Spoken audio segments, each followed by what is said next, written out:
Un día como hoy, 31 de enero de hace 40 años, fue el último programa del consultorio radiofónico de Elena Francis. Repito, 1984. Es decir, Franco ya estaba muerto, ya estábamos en democracia, Felipe González llevaba 2 años de gobierno, pero aún coleteaba el programa de radio que más había adoctrinado de forma sutil o directa a las mujeres de este país. Para quien aún no lo sepa, el consultorio de Elena Francis era un programa de radio que se convirtió en un fenómeno sociológico durante la oscura etapa del franquismo. Se inició en 1947 como un programa impulsado por el contenido publicitario de una empresa cosmética.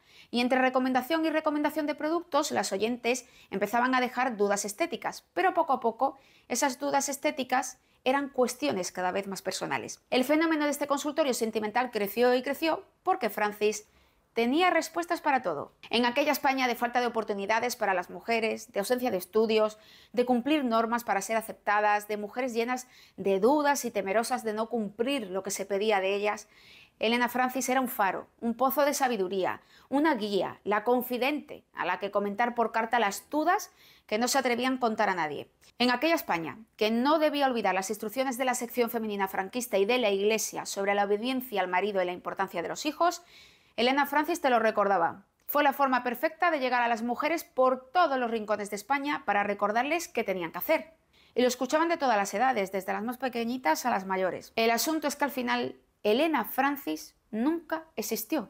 Así se documentó en una investigación de Geraldine Berg, aunque hubo otra versión oficial que mantenía que sí que existía, solamente que es que no concedía entrevistas. Lo cierto es que las respuestas estaban escritas en un guión y que diversas mujeres se encargaban de locutarlas en todos esos años, pues poniendo eso, la voz de Elena Francis, pero solo se limitaban a leer lo que ya estaba escrito. Por ejemplo, se sabe que en sus comienzos las respuestas las escribía Ángela Castells, miembro de la sección femenina de Falange y del Patronato de Protección de la Mujer, es decir, el terror absoluto. Lo cierto es que desde mitad, por ejemplo, de los años 60, Elena Francis en verdad era un hombre. El periodista Juan Soto Viñolo asimismo lo dejó el escrito.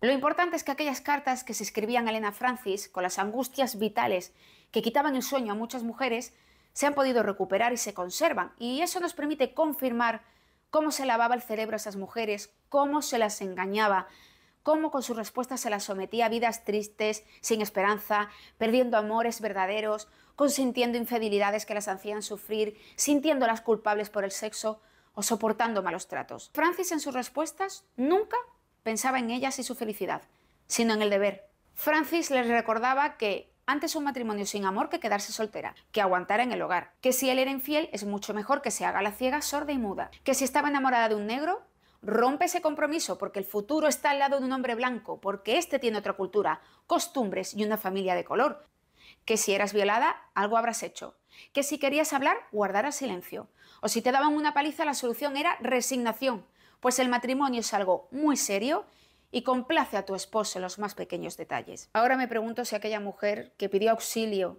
a Elena Francis porque sufría malos tratos no acabaría asesinada tiempo después. Es decir, las mujeres confiaban plenamente en Elena Francis y todo era un engaño. No pensemos que es algo muy antiguo. Recuerdo que duró hasta 1984. Yo por entonces ya estaba viva y en este mundo. Fue la manera más fácil del régimen para leccionar a nuestras abuelas o madres, de educarlas sentimentalmente, de adoctrinarlas. Un documental de Mónica Artigas dice que Francis fue la primera influencer. En cierta manera lo fue. Ahora tenemos por fortuna más medios y libertad de prensa, pero impresiona que en pleno 2024 haya youtubers machistas y algunas influencers en redes muy jóvenes, que expresan ideas que se dan la mano con las de Elena Francis. Quizás, aunque el tiempo pase, seguimos acumulando demasiada violencia que no sabemos cómo resolver y nos siguen haciendo dudar tanto de nosotras mismas.